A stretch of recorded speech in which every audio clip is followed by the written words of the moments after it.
Okay, good evening, everybody, and welcome to the Lewiston City Council Budget Workshop. This evening's April 8th, 2021. And with that, I'm going to turn it over to our Finance Director, who will be doing the budget presentation this evening. Good evening, Director Hunter. Thank you, Mr. Mayor, Council. Tonight, we're going to start out with the miscellaneous revenues, or non-tax revenues. They begin on page 14. So we have an overall increase of non-tax revenue of $906,000 or 7.56%. Looking at the categories that you see in the budget, the first category falls under interest and taxes. We have an increase of $260,500 or 5.6% increase in excise tax, as well as delinquent interest, our interest on delinquent balances. The excise tax continues to rise. I think we finally pinpointed why that is occurring.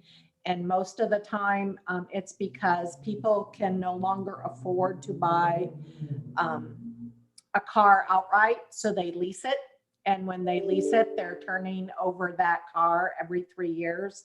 So it's keeping not only the excise tax right up there, but also the volume of people registering their cars right up there.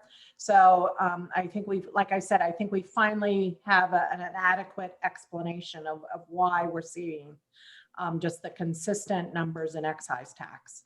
Just real quick, Heather, are you aware that there's a bill in Augusta to switch from the sales price to the value of the vehicle? And if so, have we shared our thoughts with the legislator on that?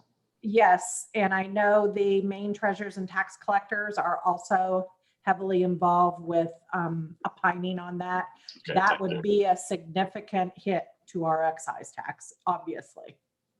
Thank you. The next category of revenues falls under license and permits. We have a $57,000 increase there, or almost 15%. And the bulk of that incurs in that other licensing category. That's where a lot of the marijuana business activities and permits are registering. We had an increase there of $78,000. We expect about a $1,000 increase in plumbing. And then as with the increase in excise tax, the motor vehicle registration fee also increased. So that's about $3,250. And we had a decrease in food service license of about $15,000 based upon the initial projections that we're seeing. And then we also had a shortfall in excavations and electrical permits. The intergovernmental category is the category we see the highest increase in revenues, and that is $943,524. Revenue sharing makes up $925,000 of that. That is by far, obviously, the biggest increase in the current year, or in the FY22 budget. As you might recall, about this time last year, we were knee deep in COVID constrictions, and we weren't exactly sure what was going to happen to revenue. So we went back to the Great Recession period and modeled the revenue conservatively during that period of time. So we are now seeing that revenue sharing has consistently kind of kept up. I anticipated a little tweak after the state income tax returns were filed, but so far it is holding its own and keeping pace with the payments that had been outlined. The state had provided revenue estimates, but unfortunately they provided them using the full 5% formula. That has not been approved yet, so no municipality at this juncture really has a reasonable explanation, or estimation, I should say, on revenue sharing for FY22. So we are still kind of keeping a lookout for those amounts and those numbers. General assistance reimbursement also increased by $20,300. And, you know, that's another area that we'll talk about later on tonight. but the state reimburses 70% of the general assistance budget. So if we have an increase here, you recognize that there will be an increase in anticipated expenditures as well. Highway funds nudged up a little bit by $4,300. And then we had an expected decrease in airport tax reimbursement for the airport and the cost sharing agreement there of just under $7,000. Quick question. Do we also get excise tax from planes that are? Yes, it's part of the cost sharing formula. Okay, thank you. Charges for services, the next revenue category, that probably had the biggest decrease of just under $130,000 or 14%. Based upon the city administrator's initial budget presentation, we related how parking revenue has dropped tremendously, and just shy of $150,000 we are anticipating between parking meter and daily fees in this category. We also have a small decrease in police report, and then the library services also fell a little bit. So those totaled $8,750. The notable increase in this category is for apartment building trash program. That's up by $30,500.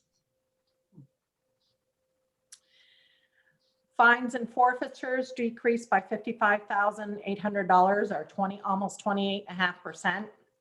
And again, all related to parking. The parking violations dropped by $52,000. We have a small decrease in the false alarm fees totaling $5,600. And then with your approval of eliminating the library fees, that dropped that by $2,500. We do have a small increase in code violations of about $4,000. Interest and rents. Unfortunately, this category got a double whammy because your monthly parking is in here and also your investment earnings are in here. Right now, everybody is probably aware of the interest rate environment right now is at another all-time low. So we anticipate about a decline of $5,000 in investment earnings. Monthly parking fees dropped by $142,000. We are hoping that that's all they drop by. There's a significant concern that those may be falling more than we had anticipated. The good thing is we have a very good argument under the rescue plan to kind of offset that revenue as part of the money that's coming our way. So that is at least one we can kind of look at. Unfortunately, nothing's in stone yet, so I can't offset that budget prematurely. And then we also had a small drop in, or a decent drop in franchise fees of $11,320. We had a conversion agreement with Oxford Networks that had sunset this current fiscal year. So the reimbursement no longer is applicable. And then last year we had a special improvement to the Public Works Annex facility. So you will see the rent, the PW rent also fell by $4,000 because that was a one-time increase. Miscellaneous revenues decreased by $12,735 or 9.2%. We had an increase of sale of ferrous materials of $5,500, and that partially offset the decrease in the sale of surplus property of $3,500, unclassified revenue of $13,000, and the bulk of the unclassified revenue is from, it looks like MMA is eliminating the insurance rebate for this fiscal year and FY22 in order to kind of hold the premiums constant, recognizing the economic impact that's occurring with some of the municipalities. So that kind of wraps up the revenue section unless there are questions. So kind of jumping to social services, as I mentioned, the overall budget increased by $84,660 or 9.8%. You will notice, or you may remember, I should say, last year was the first year that one of the caseworkers was going to be eliminated because we did not receive CDBG funding.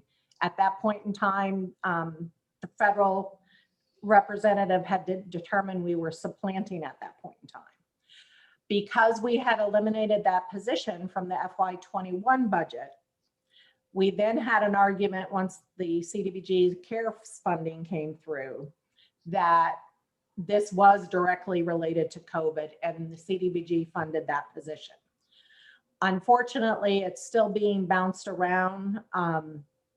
Lincoln will be bringing additional CARES funding budgets to you, but I'm not sure it's going to be brought to you before we're scheduled to approve this budget. So that's kind of, I'm working with Lincoln to see, all right, what's our chances of really crediting that position? Because right now that position is shown as being funded through general fund, not the community development block grant money. And you said that we may not get that budget for the CARES Act money because we don't have enough details to know what's being covered. Why is it potentially delayed? I think it's just a matter of staff time and getting all the ducks in a row, because he's bringing the regular CDBG budget, the home budget, and so forth to you. If it looks like that's okay to be funded and it's gone through the public hearing process, we may be able to take it in advance of funding, especially if that's a directive that council wants to pursue. And so I would assume, though, and this is more directed to our city administrator, it's a priority to try to get this done before the budget, before we finalize the budget. It certainly is a priority if we can make that happen, for sure. So the administrative part of social services had an overall increase of that $55,660. Of that total, $54,232 is related to personal services. And the bulk of it is that position we were just talking about. They had an increase of contractual services and postage. As you may recall, they are still on appointment only and telephone only interviews. So a lot of the stuff is being passed between the client and the office via mail. So their postage has increased by about that $1,600. Then they had a small decrease in office supplies based upon consumption. The overall social services budget that's reimbursed by the state rose by $29,000 and that's a 4.5% increase. And as mentioned earlier, of that $29,000, $20,800 is reimbursed to us. So they had a decrease in medical provisions. The increase is all in either rent or temporary housing. That's $34,000 bump right there. As we're getting closer to year end, we may be able to look at those numbers and see if there's any adjustment there. But again, for every dollar you cut, you're only saving 30 cents on the tax rate. So it's not as something's better than nothing, but it's not as lucrative as other departments cutting.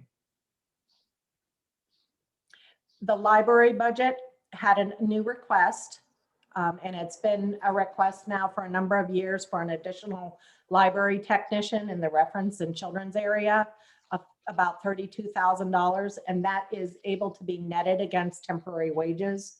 So there will be some savings in temporary wages.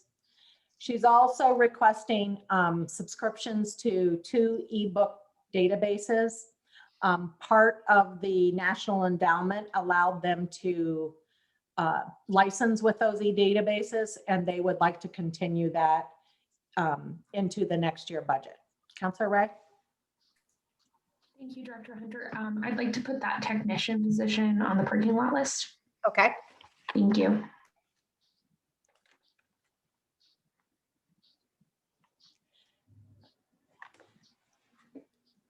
So the library had an overall budget increase of $68,265 or 6.5%. The administration portion rose by $9,700. Of that amount, almost 9,000 of it was in personal services. And then they had an increase of contractual services of $1,224. And that had a bunch of minor fluctuations between postage and a few other accounts. And supplies decreased by $500. And on page 72, the lending services division had an overall increase of $28,500 or 5.4%.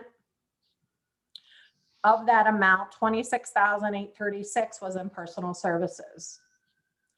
So they had an increase in regular wages as well as temporary wages. And the temporary wages typically are attributed to the minimum wage increase as well as some anniversary steps. They had about a $1,700 increase in supplies, and that's totaling up all of their book budgets. And that tends to represent general increases in prices per book, not increases in quantities of books.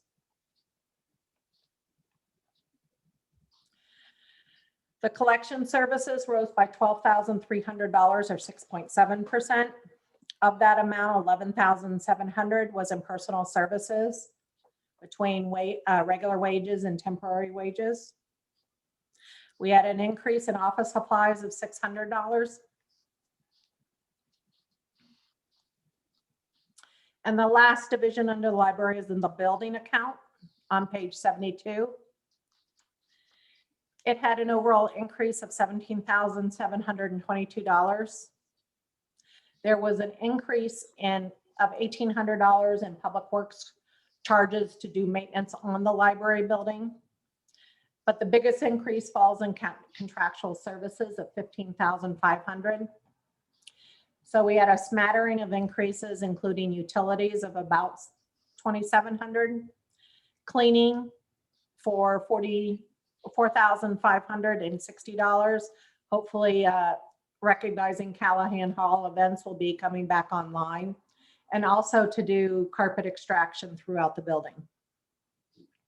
Repairs to building rose by about $8,300, and that's for the HVAC preventive maintenance contract.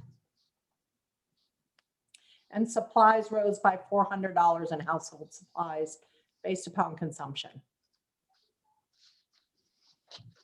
Before you move on to the next subject, I just want to, for the folks attending the meeting, in reference to any specific budget items, once we finish this evening going over all of the budgets that we have slated, then we'll allow brief public comment on any item that we discussed tonight. So I just want to share that because I noticed there's several folks on our library board of trustees within the attendees. So, and I don't believe that will be much longer. We're kind of going through this stuff fairly quick this evening. Thank you, Heather. You're welcome. And Mr. Mayor, I would like to remind you, the library board did send a letter to all of the city council on that. Okay, thank you. Yeah. Thank you. The next category is debt service, and that's on page 74.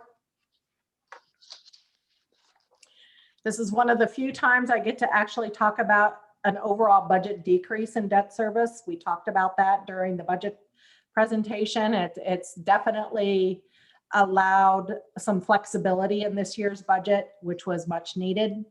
So we had an overall decrease here of $1,761,000 or 19%, of which principal decreased about $1.5 million. And then interest decreased about $270,000 or $272,000. We did sell the FY20 bonds on February 3rd, and you received an email about that, as well as the refunding that we were able to do. I am very happy to say, after listening to the economic outlook this morning for national, state, and local governments, We went to the market at the right time because what's happening now is there is a rush for state and infrastructure bonds going to the market. So the competition will be very quick, which will drive up interest costs. So we were able to come in kind of during a quiet time period, and we reap the benefit of that. I would like to remind you of the debt limitation. We talked about that a lot, but I will kind of continue to beat that mantra. That was initially approved in 2009. It was updated in 2011. There's only been 3 instances when we have been over that, and that all represents instances with school buildings and or school buildings in the fire station. So those are the only 3 times that we've gone over that debt limit. The other thing I would like to remind you of is looking at the payoff. We've always talked about how aggressively we're paying off principal and interest. And the easiest way to think about that is obviously if you accelerate that, and we're able to do that because our interest rates are so low and keeping the budget rather normal. We are paying off 53% of our debt service in 5 years. That's how quick. So when you're looking at those projects, they've got some pretty quick payoffs. As interest rates start to rise, we will have to lengthen those payoffs to keep it relatively budget neutral. So we are taking advantage of those low rates now, which is helping us in our overall debt burden. If you look at 10 years payoff, we will pay off 76.5% of all of our debt in 10 years. So that puts some real concrete numbers to what we've been loosely talking about during the presentation. And then, as I always talk about, FY05 was the peak of budgets in debt service. And in that 16-year period of time since then, we've eliminated $21.4 million, or 72% of our outstanding interest balance. So we have made great strides between the council's policy decisions, holding the line on the debt limit, and quite frankly, taking advantage of the market. You know, all of those prongs have really made a difference. And the last thing, we talked about present value savings when Dennis went through the budget presentation. And that's in refunding. Right now, the only refunding we are allowed to do are present value ones. Part of the tax law change when President Trump was in office eliminated the ability to do advance refundings. But we had pretty much tapped out all of those prior to that. We were able to do 2 current refundings this year. So we are up to $11.6 million in savings by doing that. There are some municipalities that don't do refundings at all. So that kind of gives, I mean, that's a fire station. So that's the easiest way to look at that. So an area that we haven't really ever talked about a whole lot because it was used probably 10 years ago is that economic development section on page 75, where we used to fund the actual operating cost of LMRC, or the Bates Mill Corporation, and Mill 5 and the steam plant and so forth. We've been relatively budget neutral, and during the Great Recession, we were able to kind of weather that storm using retained earnings or fund balance that have been set aside. We are now to the point with the agreement that the council approved on selling the steam plant. That part of the deal is to turn over the capital reserve. So you will see when you look at the fund balance authorization that I'm requesting, we did some of that money in FY21. I'm looking at asking for more in FY22 to make that capital reserve whole. So when we transfer that steam plant, everything at that point is done.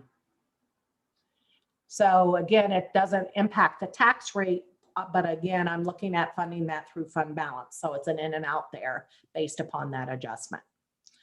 The other two things that I would like to bring up, there were two new program and services, and I know Councilor Khalid talked about this on Tuesday.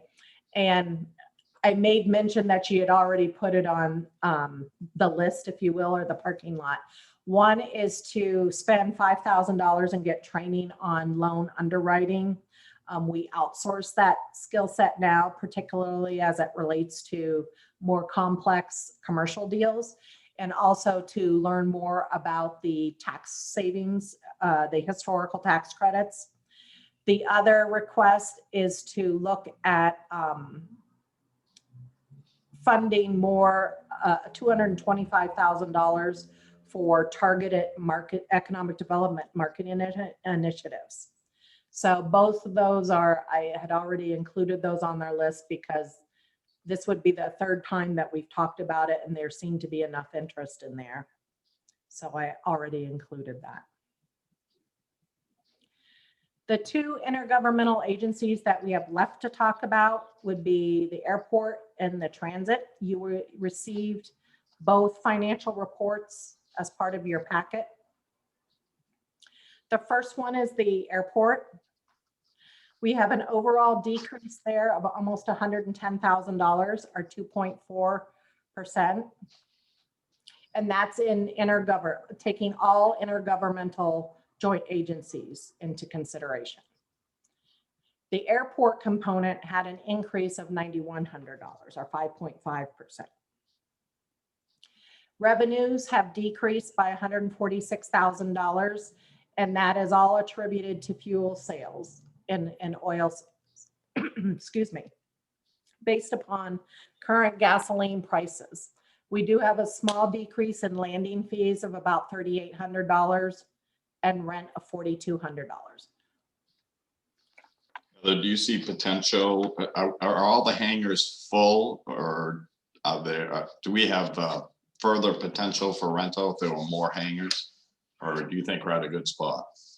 There is always the ability to seek additional rental income for hangars. It's just, what is that cost benefit, that equilibrium, and coming up with the capital to actually construct the hangars and what the payback looks like. So right now, I know Rick has done, I don't know if he's done recent payback periods, but I think he was looking at a 10-year payback period with the hangars being fully rented out. But with construction costs creeping up, as we know, they're probably closer to about 12 years. It is a customer service opportunity for the airport as well. So that's another way of looking at it. The more people that stay there, lease the hangars, the more ancillary services you're going to sell, whether it be gasoline, restaurant, repair services, those types of things. Okay, So thank you. the expenditures had an overall increase of $15,780, and that's on the operating side, of which personal services increased by $10,000. And overtime is flat. They don't award COLAs, they have steps, and they do market adjustments because their positions are highly market sensitive. And they're very special skill sets.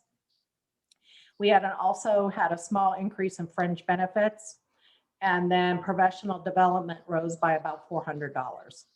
And that's needed to maintain certifications. Operations rose by about 20, I'm sorry, Councilor Ray. Sorry, could you just tell us where this budget detail is? I'm on page 76 looking at The detail was sent in a separate file. in an email. I don't know, the city clerk provided that. If Does not, anyone else who doesn't pick up packets know where it would be? It was emailed to us. Emailed? Okay, thank you. I believe it was. I mean, I'm trying to look right now just to make sure. Council, Yeah. I can send it out really quickly. Yeah, I just went to the city website. Okay, I'll go there. Right. Thank you. It's on there, the packet's on there, and I'm just using that right now. Perfect. Thank you, Councilor Jelinas. Yeah.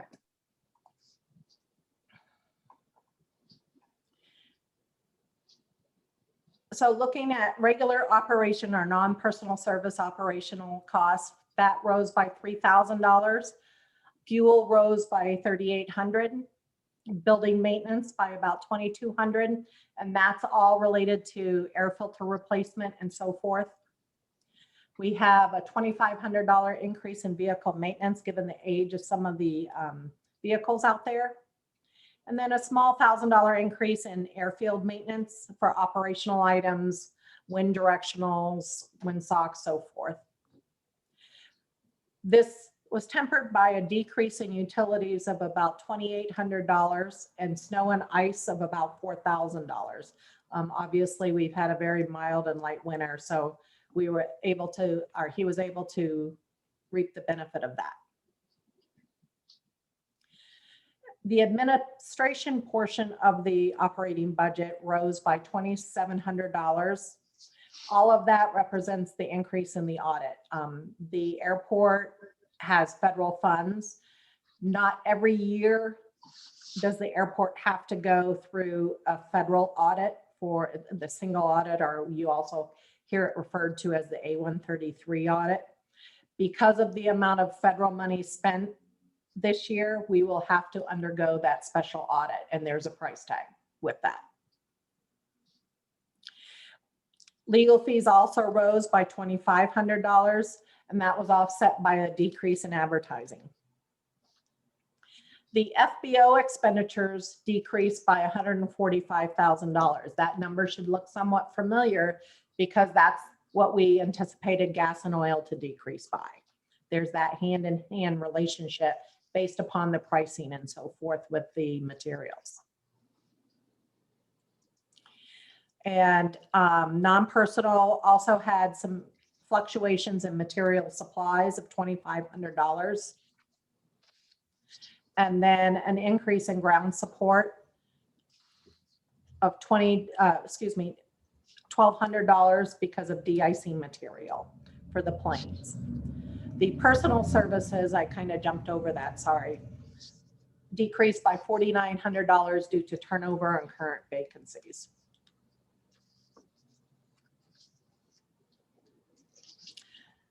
Moving on to the transit budget. That had an overall decrease of $173,135, or 48%. Notice the annual city bus replacement, the $50,000 that we've been doing that we set aside is proposed for funded through fund balance. You might recall the transit committee was awarded CARES funding, a significant amount of CARES funding, which allowed them to fund a good portion of the FY20 and the FY21 budget from that funding. Part of that fund balance was able to be carried forward to the 22 budget. Additionally, because the numbers and the CARES budget was not finalized when the city approved their budget last year, we had already budgeted for the transit committee. So what it allowed us to do is take that money forward. So let me grab another file here so I can. So we were able to, we had on the city side, we had $358,000 in FY21's budget for the transit committee. That was entirely funded through CARES money. So what I'm planning to do is encumbering that money and offsetting the FY22, 23, and 24 transit budget by approximately $120,000. So we will not see that significant decrease and then the significant jump in the tax rate related to the transit committee. Their non-subsidy revenues fell by about $580,000 with the elimination of $1.4 million in CARES money.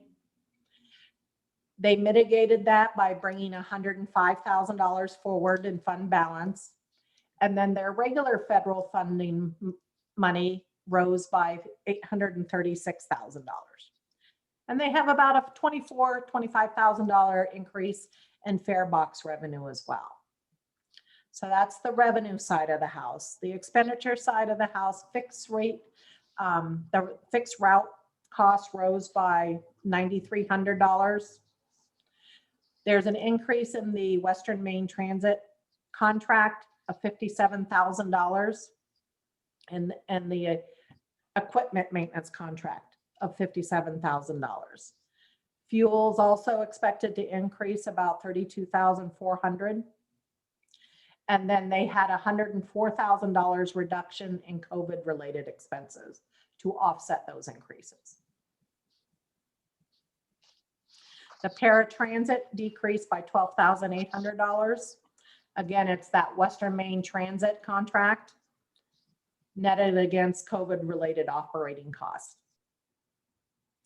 And then the bus station had a small increase of $1,300 related to janitorial services and insurance.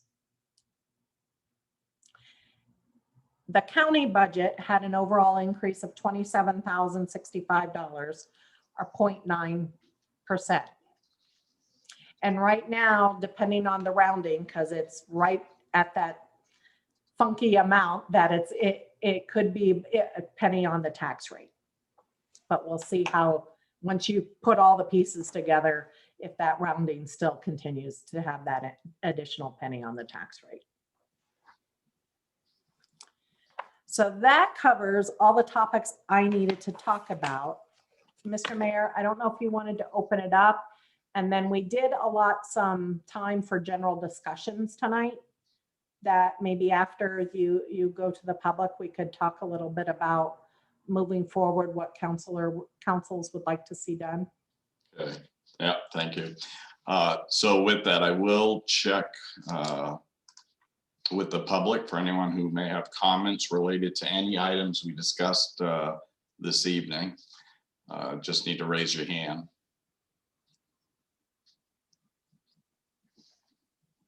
Okay, I'm not seeing any at this point. You have one. Yep, I see one. So yeah, can we bring Darby Ray in? Good evening, Darby. Hi, can you hear me? Loud See and me? loud. Okay, Can't see you, but we can hear you. okay, great, thank you. So I'm Darby Ray, I live at 15 Pierce Avenue here in Lewiston, and longtime patron of the Lewiston Public Library and member of the board. And I know you already received our letter, so I won't reiterate what's there. Instead, I'll just say that I think particularly during these polarizing times in the history of our nation, that institutions that bring us all together are increasingly important and valuable and scarce. And our library does that. If you walk into our library, you can see everybody from every class and every race and every language and culture. And it's an extraordinary institution in our community or any community. I know you know this. I just want to lift it up on behalf of the board and say, please support our library in every possible way. It is one of the few places where America comes together in peace, in goodwill, in civic unity. Please support it. Thank you. Okay, thank you, Darby. Okay, I don't see any others. I would like also the mayor's position, you're automatically placed on the board of trustees. And I just, we set up some pretty lofty goals at the start of our term, and economic development was a big part of that. And I just want to remind the council that every vibrant downtown community usually has a vibrant library. So I hope the council considers that as we work through our budget process. With that said, I'll turn it over to the council for any questions or comments in reference to anything we discussed tonight. And then, as the Director Hunter stated, any general discussion of the overall budget.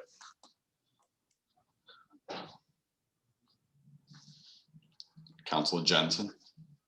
Thank you, Mr. Mayor. Not related to what we discussed tonight, but I would like to add to the parking lot, $50,000 from code enforcement, and then $5,000 to redesign the logo.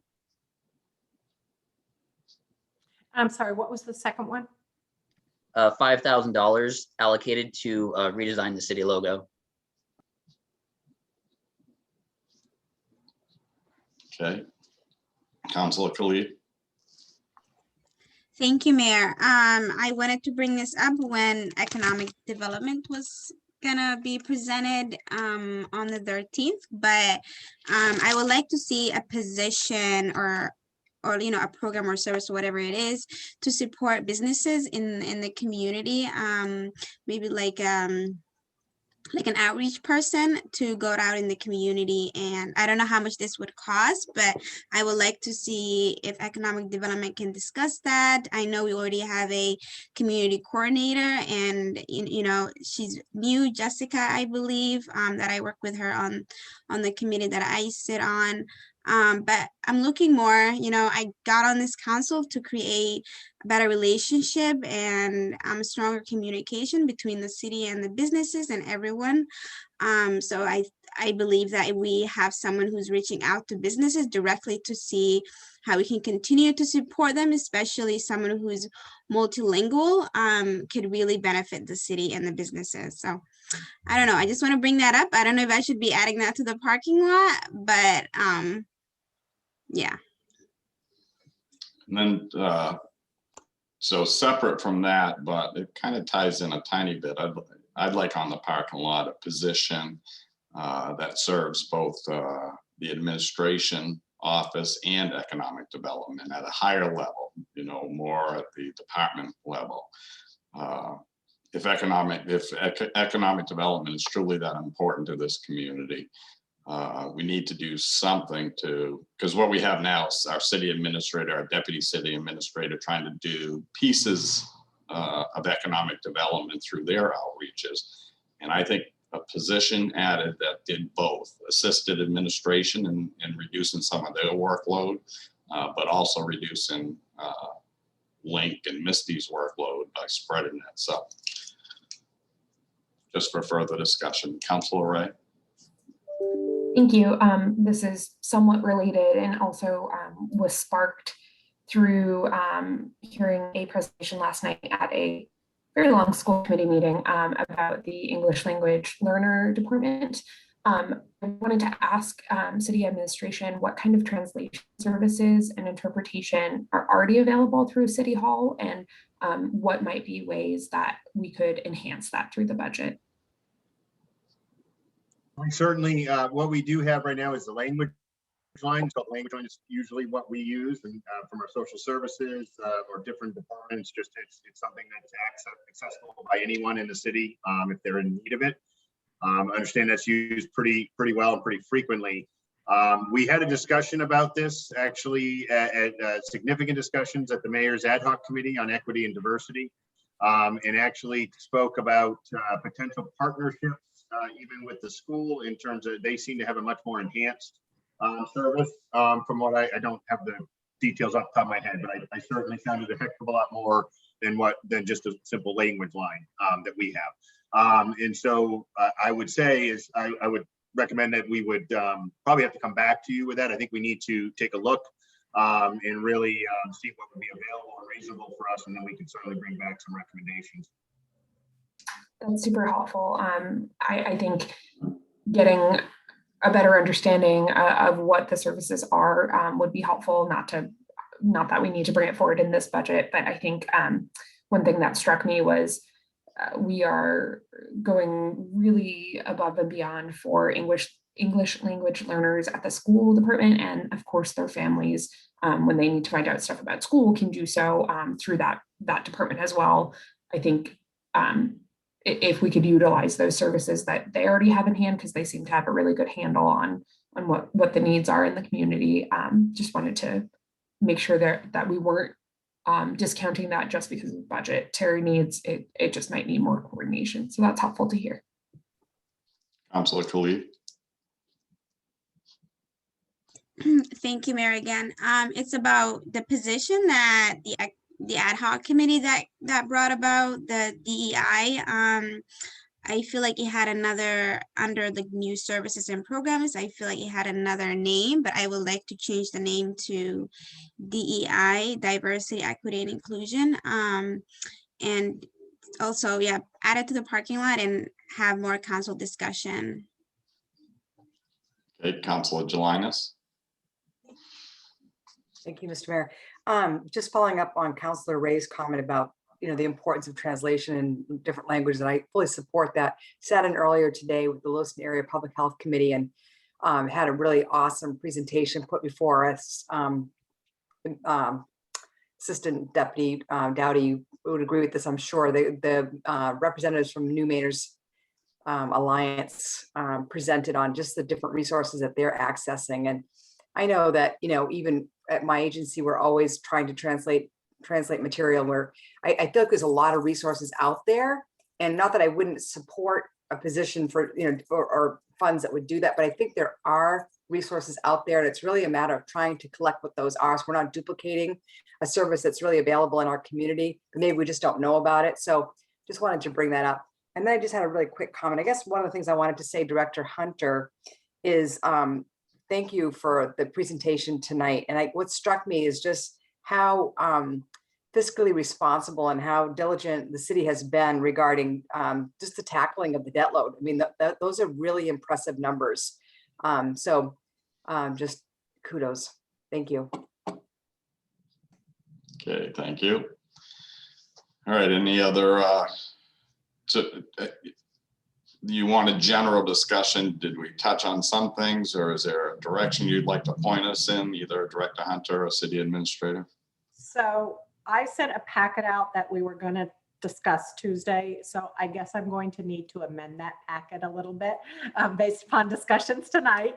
So I will send out, it's really that parking lot, the first page of that packet that would change. So I will send that out before Tuesday night's meeting. I think at this point, we are looking at adopting the budget on May 4th. So I would need to kind of have everything buttoned up by April 29th. And that's having the city clerk forgive me for being a little tardy in the council packet of information. So I guess at this point, I give you the opportunity to kind of think about maybe over the weekend or so forth, what direction the council wants to take at this juncture. There's a lot of things on the parking lot, and from the sounds of it, a lot of them seem like they're add backs to the budget. So I just want to make sure everybody kind of gets their thoughts together going into the general discussions next week, and think about how you want to impact or what you want to impact if there are any impacts. Councilor Ray. Thank you. I think two things that might be helpful if you have them is, can you remind us when insurance usually comes in, and are you expecting that to be up or down? We had an increase budgeted in the current year budget, and it ended up coming in well below that. We got the highest that NMHT awarded, and that was the 2% increase. I am currently budgeting about 8.5%. I will probably look at that again because I just recently received our rating for the last fiscal year. The way our insurance is, our premiums are derived is we have a portion that is group rated with the rest of the municipalities that are under the health trust. And then we are self-rated in another portion. So the self-rated portion is highly influenced by our rating or our experience percentage. In FY20's experience rating, I think what Dennis helped me, I know I sent it to you, was it about 82% or 88%? It was right in that neighborhood. We were well under. So that will definitely help our self-rated portion of the rating. Do I think at this I guess it's a crystal ball at this point. I don't know how much of their fund balance they used.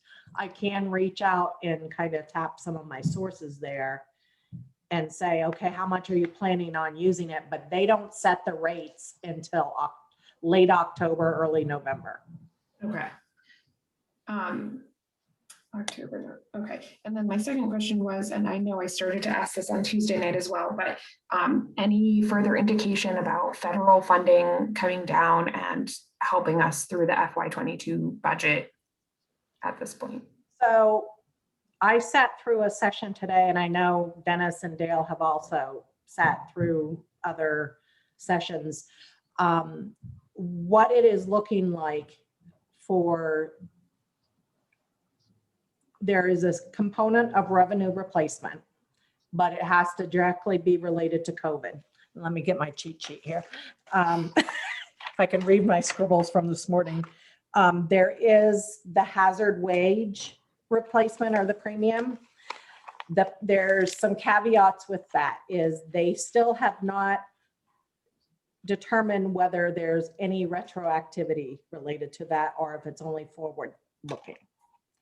Right now, because they're silent and if it remains silent, then there is the flexibility to do some retroactivity with it. The biggest piece that they're looking at is utilities and infrastructure.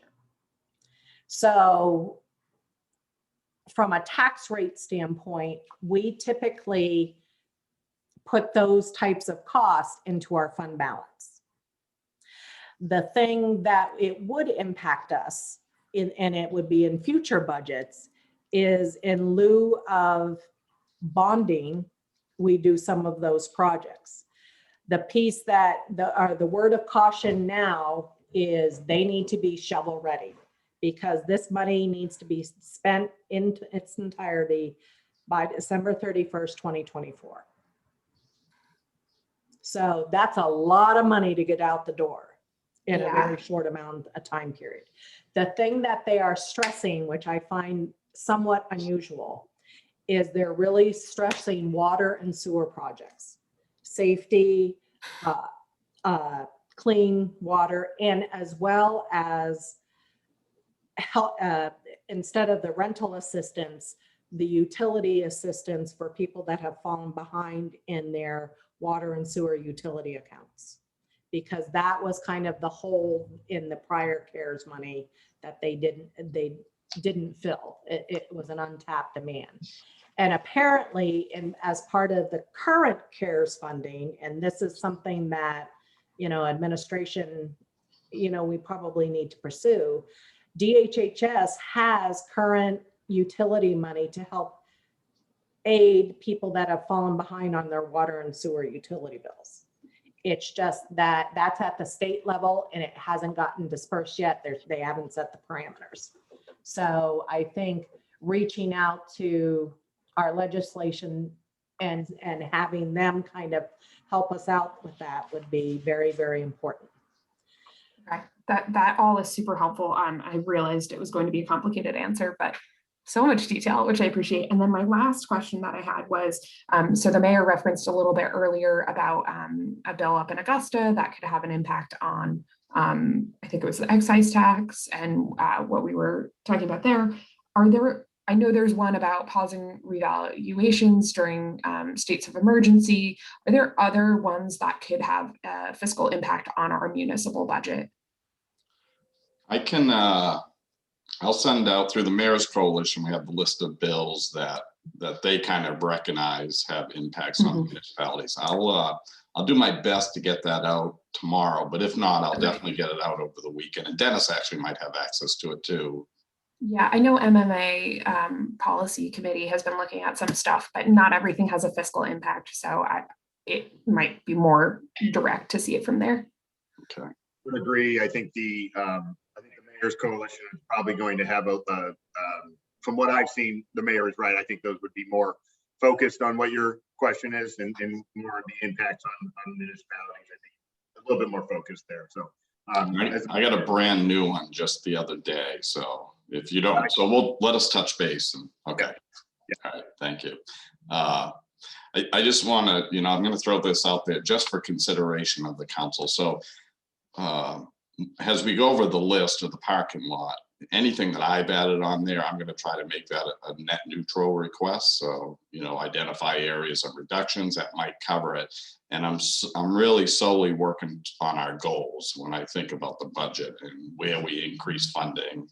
And I know some councils may have a different vision of where this budget goes, and that's fine, but that's how I'm going to work through this process personally. And I would encourage councilors at minimum to be focused on our goals when we look at this budget. And I think that'll help. And then hopefully by next week during our first general discussion, we can provide staff with some general guidance, what we're thinking about on the tax increase that we're currently faced and where we want that to be. And I think I'm looking forward to the next discussion because I hope that will help us as a body understand where we want to be as a council. Dennis, did you have something? I do. I just wanted to flag the issue. Councilor LaJoy is having some technical difficulties. He was trying to reboot, but it's been a few minutes, so that reboot is taking a little longer. So there's a good discussion going on. I just wanted to make sure I was flagging it for all of you that you are down one council right now. All right, thank you. Councilor Clement. Thank you, Mr. Mayor. Two questions. First of all, for the finance director, the end date for the spending of that funding, was that 21 or 24? It was 24. 24, okay. The next question is a toss up to anybody, and that is, what do we need in order to pass this budget by way of votes?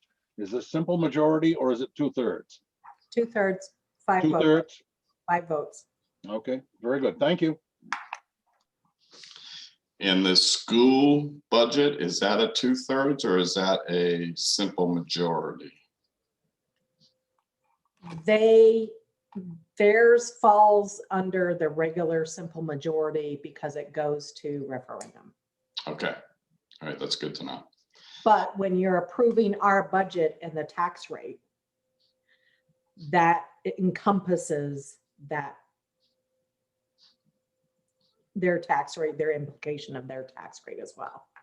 So what you're saying is we sometimes may have to go to a 2/3 because we're looking at the overall versus just our budget, the overall tax rate. Right. Okay. So when you're approving the general fund, which encompasses the school tax rate in it, that's where the super majority comes in. Okay. All right, are there any other questions, comments from the council?